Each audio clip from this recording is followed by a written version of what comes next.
हा जो प्लॉट आहे तो दिशादर्शक असा प्लॉट मी समजतो की लोकांनी शिकलं पाहिजे, या पिकाचे प्रयोग केले पाहिजे. तुम्ही जर 4 एकर लावत असाल, 1 एकर तुम्ही खर्च कमी करून उत्पादन करायचा प्रयत्न करा. त्यातून तुम्हाला अनुभव येतील. हे प्रयोग चालू ठेवा आणि या प्रयोगातून तुम्हाला बरंच काही शिकायला मिळेल. शेतकऱ्याच्या खिशातला सगळाच पैसा हा मार्केटमध्ये येतोय आणि शेतकऱ्याच्या खिशात मात्र 1 रुपया थांबायला तयार नाही. पैसे कमवण्यापेक्षा पैसे घालवण्याचं प्रमाण आताच्या घडीला शेतकऱ्यामध्ये जास्त आहे.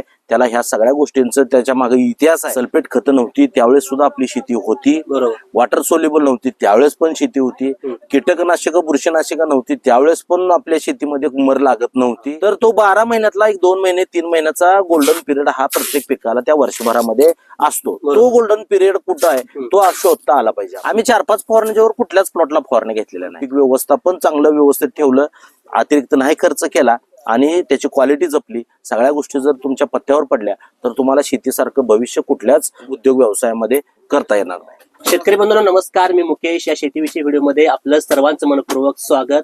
दर्शक हो, मी आता मोहोळ तालुक्यामध्ये असलेलं बेगमपूर गावातील सचिन जाधव यांच्या खरबुजाच्या प्लॉटमध्ये आहे. खर तर बेगमपूर मधले प्रसिद्ध शेतकरी बालाजी लोकरे यांचे अनेक व्हिडिओ आपण महाराष्ट्र मालावरती बघितले. खर तर अविनाश सर आणि बालाजी लोकरे यांनी खरबूज पिकातील A to Z माहिती आपल्याला त्या ठिकाणी बघायला मिळाली. परंतु सोशल मीडिया असेल किंवा फेसबुकच्या माध्यमातून सातत्यानं शेतकऱ्याची एक मागणी होत होती की बालाजी लोकरे सुद्धा या मार्गदर्शनामध्ये उतरलं पाहिजे, शेतीमध्ये मार्गदर्शन केलं पाहिजे.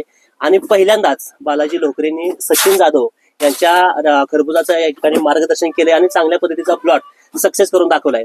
खरं तर या प्लॉटचं वैशिष्ट्य म्हणजे एक सुद्धा बुरशीनाशक आणि कीटकनाशक या खरबूज पिकाला सोडलं नाही. त्यासोबतच अगदी 7 किलो वॉटर सोल्युबल या खरबूज पिकाला सोडल्याची सकाळी तुमची पोस्ट त्या ठिकाणी बघायला मिळाली. अगदी संपूर्ण चर्चा आजच्या व्हिडिओमध्ये करणारच आहोत. पण प्रामुख्यानं खरं तर काल तुमची एक पोस्ट बघितली की एक आजोबा तुम्हाला काहीतरी सांगत होते बीडला तुम्ही गेल्यानंतर. अगदी तो काय किस्सा 1-2 मिनिटात सांगा, आपण या संपूर्ण नियोजनाला सुरुवात करूया. नाही, नक्कीच. काल आपण कान्हापूर मोहा येथे मार्गदर्शन करण्यासाठी शेती संदर्भातलं खरं तर शेतकरी कीर्तन महोत्सव तिथं भरलेला आहे. गेले 7 दिवस तिथं सप्ताह चालू आहे तुकाराम बीजेच्या निमित्तानं. आणि खरं तर आपले काय फॉलोअर्स वगैरे त्या भागामध्ये त्यांचं एक म्हणणं होतं की आपण तिथं येऊन मार्गदर्शन करायला हवं. ज्यावेळेस मी त्या ठिकाणी शेती मातीवरची सविस्तर चर्चा तिथं झाली. कार्यक्रम संपल्यानंतर ते जे तुम्ही व्हिडिओ बघितला तर ते आजोबा आले. खरं तर ते अतिशय भावुक झालेले होते. शेती मातीबद्दलचं जे मार्गदर्शन तिथं झालं होतं किंवा ती जी निष्ठा आहे शेतीवरची त्या संदर्भातलं अगदी समर्पक असं तिथं आपलं मार्गदर्शन झालं. ते त्यांना इतकं आवडलं होतं. खरं तर ती आपल्या कामाचीच पोचपावती होती. खरं तर त्यांची ती प्रतिक्रिया अतिशय खूप चांगली प्रतिक्रिया त्यांची होती आणि त्या संदर्भातलाच तो व्हिडिओ होता. खरं तर आपण जेव्हा तुमची व्हिडिओ व्हायची अविनाश सरांसोबत तेव्हा लोक सातत्यानं म्हणायचे की लोकरे साहेबांनी मार्गदर्शनामध्ये आलं पाहिजे, उतरलं पाहिजे. पण तुमचा काहीतरी तुमचा व्याप वेगळा होता, तुम्हाला तुमचं प्लॉट सक्सेस करायचं होतं. पण तुम्ही तुमच्या जवळचा जाधव साहेबांचा प्लॉट घेतलाय, मार्गदर्शनाखाली सक्सेस देखील करून दाखवलाय. काय वाटतं याबद्दल? नाही, नक्कीच. बऱ्याच वेळा असं होतं की आपल्या काही गोष्टी स्वतःच्या शेतामधले जे आपले काय प्रयोग आहेत शेतीमधले ते आपण अनेक दिवस करतो, परंतु ज्यावेळेस सोशल मीडियाच्या माध्यमातून ते मांडण्याचा माझा प्रयत्न असतो त्यावेळेस निश्चितपणानं ट्रोल करणारी पण एक वर्ग आहे. तो ट्रोल सातत्यानं करत असतो आणि मग आपल्याला पण एक इच्छा होती की आपण आपलं हे जे ज्ञान आहे ते आपल्या शेताबरोबरच इतर काही ठिकाणी सुद्धा आपल्याला ते प्रत्यक्षात आणता आलं पाहिजे आणि ते समोर उदाहरण म्हणून आपल्याला ठेवता आलं पाहिजे. खरं तर सचिन दादा हे आमचे मित्र आहेत आणि रोपांच्या शोधात आम्ही मिळून फिरत होतो आणि त्यावेळेस यांच्याकडे हे क्षेत्र जे आहे ते वेस्टेज साठी पडलेलं क्षेत्र होतं. माझा आग्रह होता की तुम्ही ते एक क्षेत्रावर लागवड करावी आणि त्या संदर्भात आपण त्यांना ती लागवड करायला लावली. आता कन्सल्टिंग म्हणाल तर हे काय पेड कन्सल्टिंग नाही. आपण हे आपल्याला हे प्रूव्ह करण्यासाठी किंवा हे सगळं बाहेर यावं, चांगल्या पद्धतीनं शेतकऱ्यापर्यंत जावं. कसं होतं शेवटी तुम्ही एकटंच बोलता आणि तुम्ही ते शेतामध्ये काय करता याच्यावर शंका घेणारे पण लोक असतात. तर या लोकांना पण आपल्याला समोर येऊन कुठंतरी हे सगळं दुसरीकडे सुद्धा प्रत्यक्षात आलं पाहिजे म्हणून खरं तर आपण ते सातत्यानं आपला प्रयत्न होता आणि इथं आपल्याला ती संधी मिळाली. अगदी म्हणजे कमी खर्चामध्ये अतिशय ह्याच्यामध्ये सहज सोप्या पद्धतीने आपण हे उत्पादन घेण्याचा आपला प्रयत्न राहिला. गोष्ट बघितली की कोणत्याही पद्धती बुरशीनाशक आणि कीटकनाशक सोडलंय, प्लॉट झाला शकतो का? नाही, हे मी सातत्यानं सांगत आलोय. म्हणजे ह्या गोष्टी पूर्वी पण नव्हत्या, आजही त्याची गरज नाही. हे काय गरजेच्याच गोष्टी आहेत किंवा हे केलं तरच शेती करता येते हा आताच्या पिढीमधला तो गैरसमज आहे आपला. म्हणजे ह्या सगळ्या गोष्टी नव्हत्या त्यावेळेस सुद्धा शेती होती, ही पिकं होती. ह्यावेळेस सुद्धा आपण दर्जेदार खरबुजाचं उत्पादन हे आपण लहान असताना सुद्धा बघितलेलं आहे. त्यामुळं हे करावंच लागतं, हा एक चुकीचा पायंडा पडत चाललेला आहे आणि आपल्याला तोच मोडून काढायचा. अनेक पिकांना आपण कीटकनाशक बुरशीनाशक देतच नाही. आपल्या टोमॅटोचे पूर्वी 7 प्लॉट तुम्ही बघितले असतील, त्याला मल्चिंग पण आपण न करता सुद्धा भरघोस त्याचं उत्पादन घेतलं. त्याच्यामध्ये सुद्धा 1 ग्रॅम लिक्विड आपण वापरलेलं नाही. पुन्हा तुमचं कीटकनाशक बुरशीनाशक सुद्धा कधीही जमिनीत आपण गेली 4-5 वर्ष झालं सोडत नाही. तर ही आपली प्रॅक्टिसच आहे, जे आपण इथं वापरून सुद्धा आपल्याला त्याला चांगले रिझल्ट आपल्याला आलेले आहेत. बरं, खरं तर प्रामुख्याने ज्यावेळेस तुम्ही प्लॉट हातामध्ये तुमच्या घेतला, हो. काय वाटतं, काय रिस्क होती यामध्ये? नाही, माझ्यासाठी खरबूज असेल की मला पिकं कधीच घाबरवत नाही. म्हणजे शेतकऱ्याचं आणि पिकाचं एक वेगळं नातं आहे. ते तुम्हाला त्याच्यातला स्वर्गीय आनंद मिळणारा विषय आहे. तो ज्याच्या मनामध्ये भीती आहे किंवा माझं पीक येतं का नाही हे शंका आहे, त्याच्यासाठी ह्या सगळ्या गोष्टी अडचणीच्या ठरू शकतात. माझ्यासारख्या शेतकऱ्यासाठी ज्यावेळेस एखादं पीक आम्ही शेतामध्ये लावतो त्यावेळेस त्याच्यासोबत आमचं एकतर भावनिक नातं जोडलं गेलेलं असतं. रोज त्यांची देखभाल करण्यामध्ये आम्ही व्यस्त असतो आणि त्याच्यामुळं भीती हा प्रकारच नाही. आणि अडचण तर आम्हाला कधी वाटत नाही. अडचण येत असतात, निसर्गानं काय अडचणी येतात, काय पाणी व्यवस्थापनाच्या अडचणी असतात, काय बऱ्याच वेळा रोगाचे अटॅक होतात. तर तिथं शेतकरी म्हणून आपला जो रोल आहे किंवा आपलं जे कर्तव्य आहे ते आपण करत गेलं तर त्याला अडचण म्हणता येत नाही. ते पीक व्यवस्थापनच तसं असतं की अडचणीच्या ठिकाणी आपण ते काम करणं ही आपली जबाबदारीच असते. बरोबर, खरबूज अगदी 60 दिवसामध्ये चांगले पैसे देणार हे पीक आहे. पण प्रामुख्याने अनेक शेतकऱ्यापेक्षा आम्ही जातोय, पण शेतकऱ्याकडून सांगण्यात येते की आम्ही 10 फवारण्या केल्या, 12 केल्या, कोण शेतकरी 15 फवारण्यापर्यंत खरबूज गेलाय. पण तुम्ही सांगताय फक्त 4 फवारण्यामध्ये तुमच्या पोस्टमध्ये सकाळी होतं. कसं दोन्ही मध्ये कसं तुम्ही बघताय? नाही, आमचं आज आपले स्वतःचे 7 प्लॉट होते. जाधव साहेबांचा हा प्लॉट आहे. आम्ही 4-5 फवारण्याच्यावर कुठल्याच प्लॉटला फवारण्या घेतलेल्या नाही. आणि हे शक्य आहे, कारण तुम्हाला जर एकदा तुमच्या डोळ्यासमोर पीक असेल आणि त्याला अडचणी दिसत असतील तर तुम्ही ते चांगल्या पद्धतीच्या फवारण्या एखादी वाढावी किंवा कमी व्हावी हा आपला हट्टच नाही. म्हणजे कधी कधी एखादी तुम्हाला जास्त टाकावी पण लागेल, ह्याच्यासाठी टाकलीच नाही पाहिजे हा हट्ट पण नाही आणि टाकलीच गेली पाहिजे हा पण हट्ट नाही. आपलं म्हणणंच असं आहे की रोज जर आपल्या डोळ्यासमोर पीक असेल त्या पिकाकडे बघून आपल्याला बऱ्याच गोष्टी रिअलाइज होतात की वातावरण कसं आहे, अडचणी येत आहेत का. आणि जर अडचणीच येत नसतील तर विनाकारण घाबरून विनाकारण फवारण्या करत राहणं हे खर्चिक तर असतंच. मुळात ते खर्चिक जरी असलं तरी पिकांसाठी सुद्धा म्हणजे सातत्यानं जर तुम्ही फवारण्या घेत असला, त्यात 2-2, 3-3 मॉलिक्युल घेत असला तर उलट पिकं वीक होतात. उलट वातावरणाशी लढण्याचं किंवा जे आपण सामर्थ्य म्हणतो त्याला निसर्गानं दिलंय तर त्याला अंडर एस्टिमेट करतो आपण. आपल्याला वाटतं की आपल्या फवारण्यामुळेच हे जिवंत आहे, नाहीतर हे काय जिवंत राहिलंच नसतं. अशा पद्धतीचा एक न्यूनगंड अलीकडच्या शेतकऱ्यामध्ये आहे की बाबा 4थ्या दिवशी नाही फवारलं की 5व्या दिवशी रोगच येते. तर असं नसतंय बिलकुल. निसर्गाची खूप मोठी ताकद आहे, आपण निमित्त मात्र आहे. या सगळ्या गोष्टीला जसं आपल्याला निसर्ग मॅनिप्युलेट करतो तसं ह्या सगळ्या गोष्टीवर सुद्धा एक निसर्गाचं कंट्रोल असतं आणि सहजासहजी ह्या क्रिया घडत नाहीत. तुम्हाला फार धोक्यासारखं परिस्थिती असेल, पावसाचं प्रमाण पाणी जर समजा 8-8, 10-10 तास झाडावर राहणार असेल तर त्या परिस्थितीमध्ये एखाद्या वेळेस तुमच्यावर अटॅक होऊ पण शकतात. परंतु आज जी परिस्थिती आहे, मोकळं वातावरण आहे, याच्यामध्ये स्कोर फास्ट तयारच होऊ शकत नाहीत.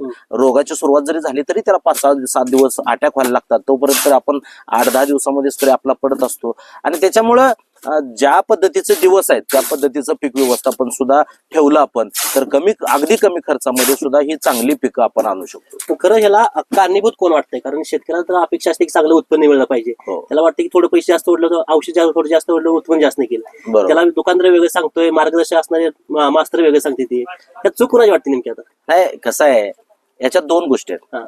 एक शेतीबद्दल असलेलं शेतकऱ्यामध्ये प्रचंड अज्ञान, भीती, या गोष्टीचा पुरेपूर फायदा मार्केटमध्ये बसलेल्या सगळ्याच लोकांनी घेतलेला आहे.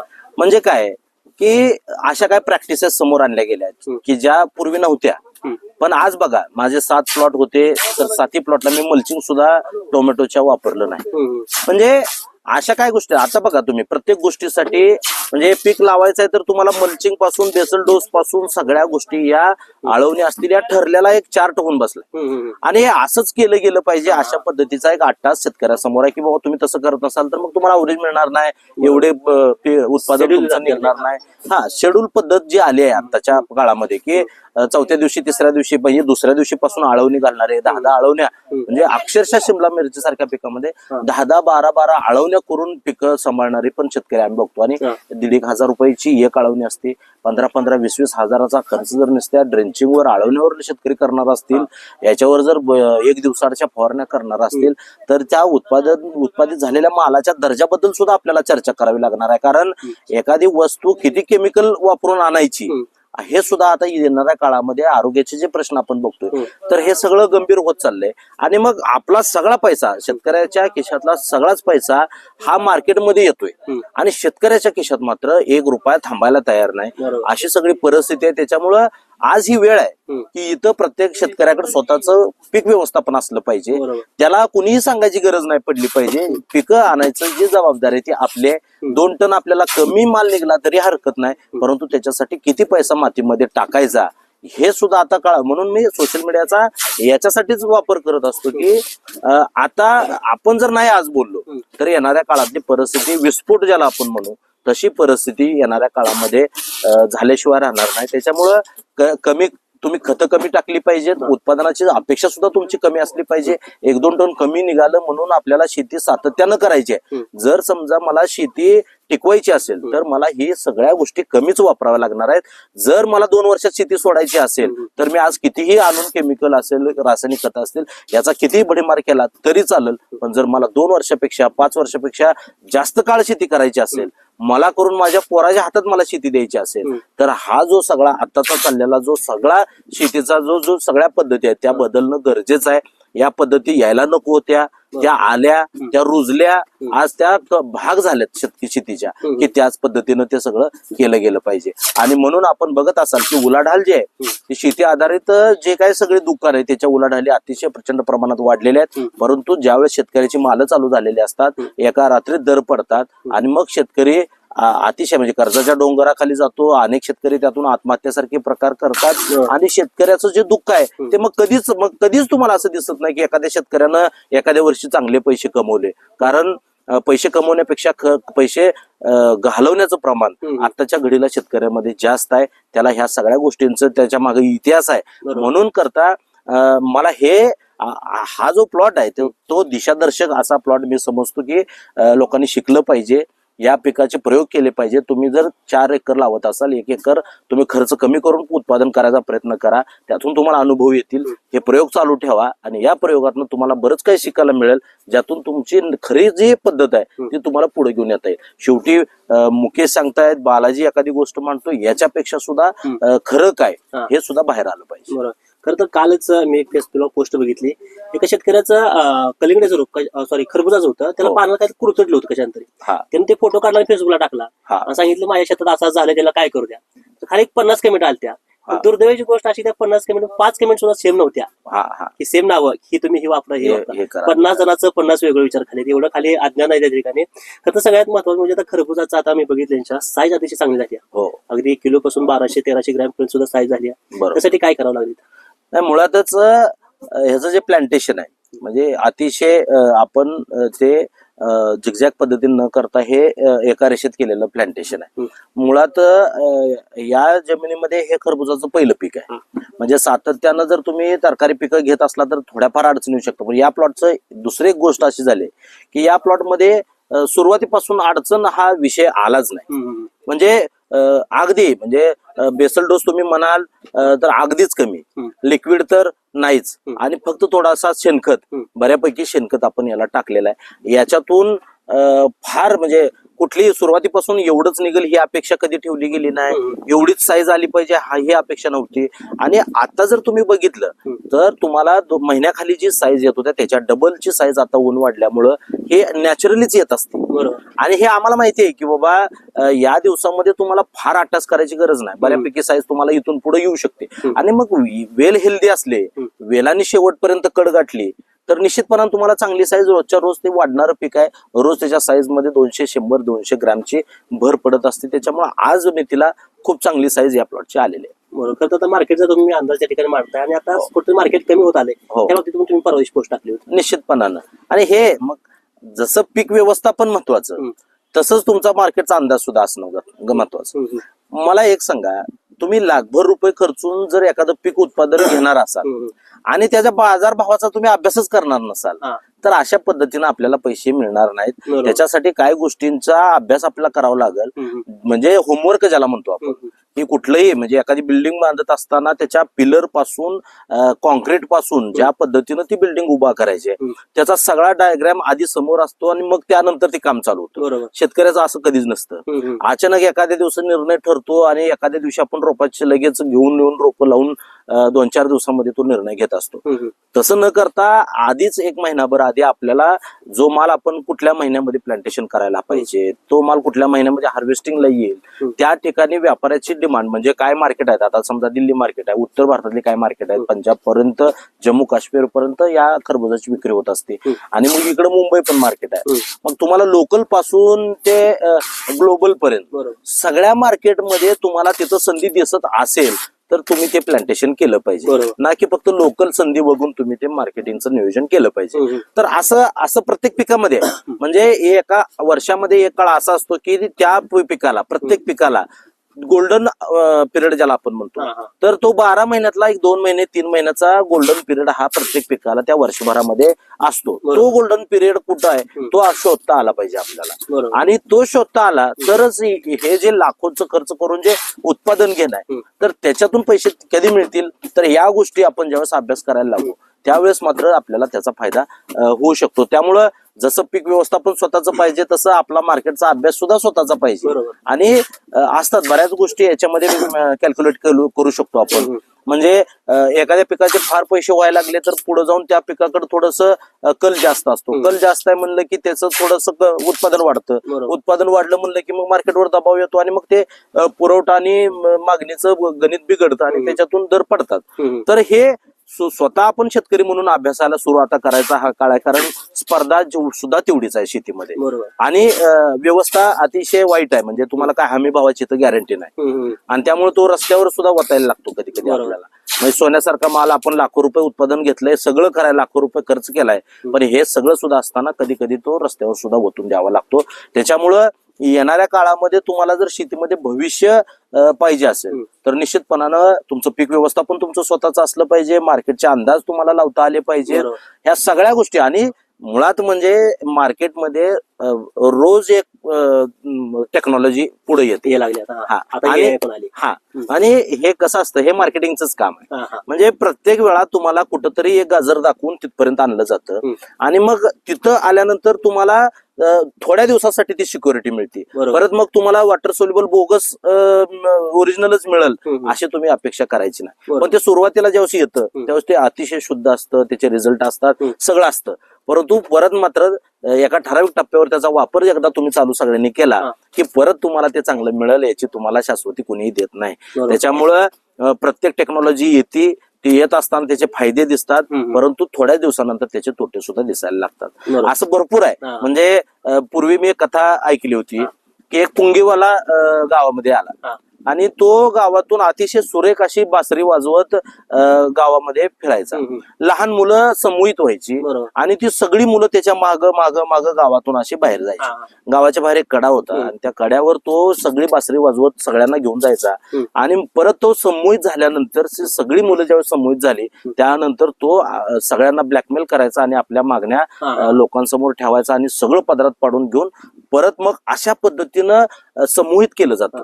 अनेक वेळा एखाद्या टेक्नॉलॉजी बद्दल शेतकऱ्यांना समूहित केलं जातं, ते वापरण्यास भाग पाडलं जातं, त्या काळासाठी त्याची प्युरिटी दिली जाते आणि हे सगळं देऊन परत ज्यावेळेस म्हणजे आपण म्हणतो कधी कधी कमवण्यासाठी पहिल्यांदा विस्कटलं जातं, तसं ते लोक आधी विस्कटतात आणि मग एकदा ती सवय झाली सगळ्यांना की मग ते कमवतात. तर अशा गोष्टींवर आधारित राहून आपल्याला शेती करता येणार नाही. सल्फेट खतं नव्हती त्यावेळेस सुद्धा आपली शेती होती. वॉटर सोल्युबल नव्हती त्यावेळेस पण शेती होती.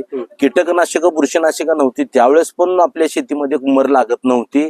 आणि आज सुद्धा ह्या सगळ्या गोष्टीची गरज किती प्रमाणात वापरायचं हे आपण ठरवायचं, याच्यावरच शेती केली जाते. हा गैरसमज आहे आपला आणि तो जर आपण कायम ठेवून काम करणार असेल तर या प्रत्येक गोष्टीसाठी पैसे मोजावे लागतील.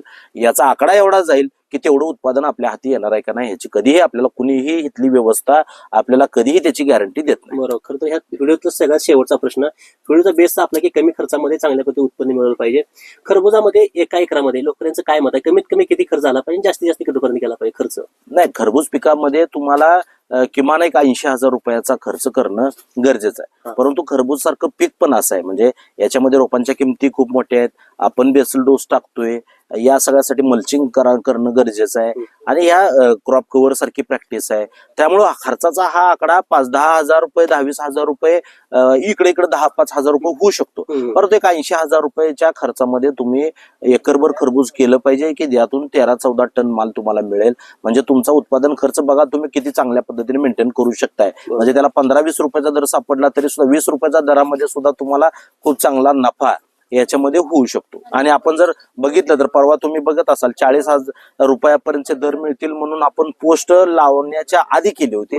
तर आपले सगळे प्लॉट 35 आणि 36 रुपयापर्यंत म्हणजे जवळपास 40च्या दरापर्यंत आपण सांगून, म्हणजे एखाद्यानं शेतकऱ्यानं हे तुम्हाला उदाहरण, म्हणजे आपण मोठेपणा म्हणून नाही, हे शिकावं आपल्या शेतकरी बांधवांना म्हणून सांगतोय की एखादं पीक लावताना सुद्धा पुढे येऊन एखादा माणूस सांगू शकतो आणि त्या जवळपास जाऊन रेट सुद्धा घेऊ शकतो. हे होऊ शकतं. सोर्सेस चेक केले पाहिजे, अपडेट्स घेतल्या पाहिजे आणि याच्यातून आपण पीक व्यवस्थापन चांगलं व्यवस्थित ठेवलं, अतिरिक्त नाही खर्च केला आणि त्याची क्वालिटी जपली, सगळ्या गोष्टी जर तुमच्या पत्त्यावर पडल्या तर तुम्हाला शेतीसारखं भविष्य कुठल्याच उद्योग व्यवसायामध्ये करता येणार नाही. आणि अशा पद्धतीनं अगदी कमी खर्चामध्ये जास्तीचं उत्पन्न कसं मिळवायचं अगदी लोकरे साहेबांनी सांगितलं आणि त्यांच्याच मार्गदर्शनाखाली असलेला प्लॉट, नर्सरी आणि शेतकरी आपले सचिन जाधव आपल्या सोबत आहेत. तर सगळ्यात महत्वाचं म्हणजे ह्या शेतामध्ये काय होत आहे, हे शेत तसं म्हटलं त्याच्यामध्ये माझ्या नर्सरी जे होतं ना वेस्टेज म्हणतो आपण, जसं कोकोपीट ट्रे असतील जे फाटलेले वगैरे सगळे असतील नर्सरीचं, हा सगळं वेस्टेज ह्या प्लॉटने टाकून ठेवतो आपण. आणि आम्ही काही म्हणजे शेती करावं असा आमचा काही विषय नव्हता आमचा, म्हणजे कधी आमच्या त्याच्यामध्ये कधी लक्ष दिलंच नाही. परंतु योगायोग असं झाला की मध्ये बालाजीना बॉबीची रोपं हवी होती, रोपं शॉर्टेज खूप होता. आम्ही रोपं घेण्याच्या नादामध्ये आम्ही खूप फिरलो, रोपं कुठे मिळतील का बघितली, रोपं मग मिळाली. पण त्यांचा हटाच होता की तुम्ही पण लावा, माझी इच्छा नव्हती लावायची. ते म्हणजे तुम्ही पण लावा, मी माझं बघतो, मी काय असं नियोजन करतो सांगितलं. ठीक आहे, मग मी लावून घेतलं. एकूण किती रोपं लागेल ते? याच्यामध्ये टोटल रोपं लागली 17 रोपं लागली, 17,000 रोपं लागली. खरं तर प्रामुख्यानं सुरुवातीला बेसल डोस देखील अतिशय महत्वाचं, साहेबांनी देखील सांगितलं. काय काय केलं बेसल डोस? नाही, काय करण्यापेक्षा सगळ्यात विषय महत्वाचा काय होतं माहिती आहे का, आम्ही ज्यावेळेला काय मागच्या 3-4 वर्षी मी यांची प्रॅक्टिस पूर्ण बघतोय. म्हणजे ते कुठल्याही याला त्यांच्या कुठल्याही डोस शेतामध्ये लिक्विड सोडत नाहीत, बुरशीनाशक सोडत नाहीत, कीटकनाशक सोडत नाहीत जमिनीमध्ये. ह्या बऱ्याचशा प्रॅक्टिसेस आम्ही समोर बघितले होते, त्याच्यामुळे मला तो विश्वास होताच मला त्यावर. कारण बऱ्याच ठिकाणी आपण बघतो आम्ही पण ह्या क्षेत्रात, तर अक्षरशः आळवणे, इतके आळवणे असतात की एखादे दिवस आळवणे असते, त्यानंतर एखादे दिवस म्हणजे आमचं जर काही लोकांचं असं म्हणणं असतं की बाबा हे खरबूज पीक किंवा कलिंगड पीक हे 60 दिवसाचं पीक आहे, तर त्याला एक दिवसा करण्याकरता गेलं पाहिजे, प्रत्येक पाण्यासोबत गेलंच पाहिजे. हा 8 तास असतो. म्हणजे लोकांचा माइंडसेट तयार झाला की बाबा हे नाही केलं तर येणारच नाही. बरोबर, हा 8 तास होता. मला विश्वास होता 100%, कारण मी यांची प्रॅक्टिस बघत होतो. प्रॅक्टिस आणि त्यांची प्रॅक्टिस, यांचं जे काय तुम्ही फेसबुक तुम्ही बघितलं असाल, जे काही मांडणी होती, त्याचा प्रत्यक्ष बघणं आणि त्याचा आपण काय म्हणतो त्याला, आपण एक त्याचा स्वतःचा अभ्यास म्हणून तर्क कलावणं, हा प्रकार आमच्यामध्ये आहे. त्याचा आम्ही बघितल्यानंतर आम्हाला लक्षात आलं की 100% खरं आहे. त्यामुळे विश्वास होता आम्हाला. म्हटलं ठीक आहे, आपण करूया म्हटलं. त्या पद्धतीने आम्ही मग करत गेलो. सुरुवातीला काय केलं आम्ही, त्याच्यामध्ये बेसोलो टाकला. बेसोलो फार जास्त नाही, 9,000 रुपये एकरी केलेलं आहे. मल्चिंग आहे, बेसोलो झाला. शेणखत आम्हाला लागलं. शेणखत साधारणतः आम्हाला एकूण क्षेत्र आहे 3 एकर क्षेत्र आहे. फक्त शेणखत आम्ही जास्त वापरलं, कारण टोटल 12 टेलर शेणखत वापरलं. त्याचे एक साधारणतः 54,000 त्याचे गेले. त्यानंतर मल्चिंग आलं, रोपं 17,000 रोपं आले, हे सगळं लावून घेतलं. आणि त्यानंतर तुमचं प्रोटेक्शन, आम्ही फक्त आळवणी, तर आम्ही ऍक्च्युली त्यांचं म्हणणं होतं की आळवणीची गरज नाही. बरोबर. पण विषय असा होता की हे क्षेत्र खूप दिवस पडीक होतो आणि त्याच्यामध्ये म्हणजे हे क्षेत्र पडीक असणं वेगळं, पण ते क्षेत्र काय, त्या क्षेत्रामध्ये ज्या काय गोष्टी होत्या त्या चुकीच्या गोष्टी होत्या. त्यासाठी काही ना काही करणं गरजेचं होतं. म्हणजे शेतीने काय कशी आम्हाला माहित नव्हती शेती, म्हणून त्यांनी मला एक आळवणी दिली आम्हाला. पण आळवणी काय होती, फक्त साधं फक्त तुमचं विगर, दुसरं याच्याशी तुझं काही नव्हतं आम्हाला. काही नव्हतं, मोशनाशक नाही, काहीच नाही. ते काळवणी फक्त घेतली आम्ही बस. त्यानंतर मग लेक्चरचा विषयच नाहीये. हम्म. फक्त मध्ये थोडी थंडीमध्ये वाढली, मग थोडं वाटलं म्हणजे सोडायचं म्हणून सोडलं ऍक्च्युअली. बरं म्हणजे बरं ते प्लॉट बघताना असं वाटत नव्हतं की बाबा सोडायची गरज असं वाटत नव्हतं, परंतु सोडायचं म्हणून सोडलं त्यावेळेला. 7 किलो म्हणून सकाळी टाकलं होतं. एकशे साधारणतः 7.5 किलो म्हणजे 2.5 किलोचे 3 डोस ह्याच्यामध्ये झालेले आहेत. बरोबर. हा. आणि पोटॅशियम पेपर आहे, आणि त्यानंतर पोटॅशियम काढल्यानंतर मोजून फक्त 4 परत झालं आमच्या. बरं, फक्त 4 4 फवारणी. आता विषय असा होता की बाबा पहिला आम्ही असं ठरवलं होतं की बाबा आपल्याला 3 दिवसानंतर एक फवारणी घ्यायची आहे, प्रत्येक 3 दिवसाला फवारणी. असं आमचं ठरलं होतं. हा हा पण जेव्हा आम्ही बघायला यायचो आम्ही इथं, हा. आज फवारणी आज फवारणी वेळ आज गरज आहे का बघितलं तर नाही. हा. चला मग उद्या बघूया. हा हा उद्या गेल्यानंतर उद्या पण आता पण गरज वाटत नाही. हा हा तर असं करत आम्ही फक्त 4 फवारण्या घेतल्या जेवण. 4 म्हणजे फवारण्या फक्त. म्हणजे ठरवून न घेता ऍक्च्युअली म्हणजे इथलं वातावरणाची परिस्थिती कशी आहे हे बघून त्या फवारण्या गेलेल्या आहेत. शेवटची फवारणी किती आहे त्याला? आता मला वाटतं त्याला होऊन झालं बरोबर साधारणतः 10 ते 15 दिवस होऊन गेले त्याला. 15 दिवस होऊन शेवटची फवारणी झाली. आता काय थोडा चालू आहे इथं. थोडा चालू आहे त्याच्यामुळे. बरं. पाणी नियोजन कसं केलं याच्यामध्ये? पाण्याची प्रॅक्टिस खूप वेगळी प्रॅक्टिस आहे. हा कारण मी हा. ज्या वेळेला रोपं लावलेत हा म्हणजे विश्वास बसणार नाही, म्हणजे आम्हाला विश्वास म्हणजे मी यांची प्रॅक्टिस बघत होतो त्याच्यात मी विश्वास ठेवला होता. कारण विशेष कसं आहे माहितीये का, जर एखादी तुम्ही गोष्ट करत असाल, उदाहरणार्थ आपल्या घरी कोण समजा आजही झाला असेल, हा त्याला जर तुम्ही विश्वास दिला नाही, तू नीट होतोयस, हा. काळजी करतो, बरोबर. हा तरच तो नीट होणार. हा हा आधार दिला मी मनातच म्हटलं की याला याला हा जातोय असं मी मनात धरलं, हा. आणि मी त्यासाठी त्यांनी किती त्याला म्हटलं बा तू काय होणार नाही, बरोबर. जाणार 100%. हा हा कारण आपलाच विश्वास पाहिजे होता की बाबा हे येणार 100% येणार. बरोबर. हा त्यामुळे आमचा त्यांच्या प्रॅक्टिसचा विश्वास होता, त्याबद्दल आम्ही केलं. सुरुवातीला विश्वास होता ना तुम्हाला, आमच्याकडे लाईट आहे बरोबर, माझ्याकडे 24 लाईट इथं आहे, हा हा आणि त्या लाईटीमध्ये मी जवळपास एका म्हणजे रोपा लावल्यापासून रोज त्या रोपाला 17 तास रोज दिले पाहिजे. असे टोटल 6 दिवस पाणी दिलं त्याला. लावल्यापासून 6 दिवस पुढं 6 दिवस रोज रोज 17 17 तास पाणी दिलेलं आहे. अक्षरशः असं बेड पूर्ण खाली ओले गार होत होते. बरं. हा आता काय होतं, आम्ही असं म्हणायचो की फक्त 15 मिनिट पाणी स्वतः दिलं पाहिजे, बरोबर आहे. हा पण आम्ही हा इथं प्रयोग कसा केला, तर आमच्या शेजारी अजून एक प्लॉट होता आमच्या इथं, मित्राचा प्लॉट होता. मग त्यांनी मला म्हटलं की मी माझ्या पद्धतीने करतो, तुम्ही तुमच्या पद्धतीने करा. हा हा केलं आम्ही. त्याची रुपयात 5,000. बर. त्या 5,000 रुपयामध्ये त्याला 750 रुपये त्याला गॅप फिलिंग लावलं आम्हाला तुटाळ झाली. त्याला. हा हा आमच्या इथं फक्त मोजून 50 रुपये गेले. ते जो कुठले गेले, कारण आमचं ड्रीप आहे पेप्सीचं, ज्या ठिकाणी त्या पेप्सीला पाणी येत नाही तिथलीच 50 रुपये गेले. बर बर. बाकी सगळी रोपं हाय अशी जिवंत, हा हा हा काही एक रोप मेलं नाही. म्हणजे पाण्याचं नियोजन लोकर साहेब ज्या पद्धतीने आपल्या हो, हो, हो. मार्गदर्शनामध्ये सांगतात की 17 तास पाणी जातं. हा, त्याच पद्धतीने आम्ही केलं. सक्सेस दाखल आहे.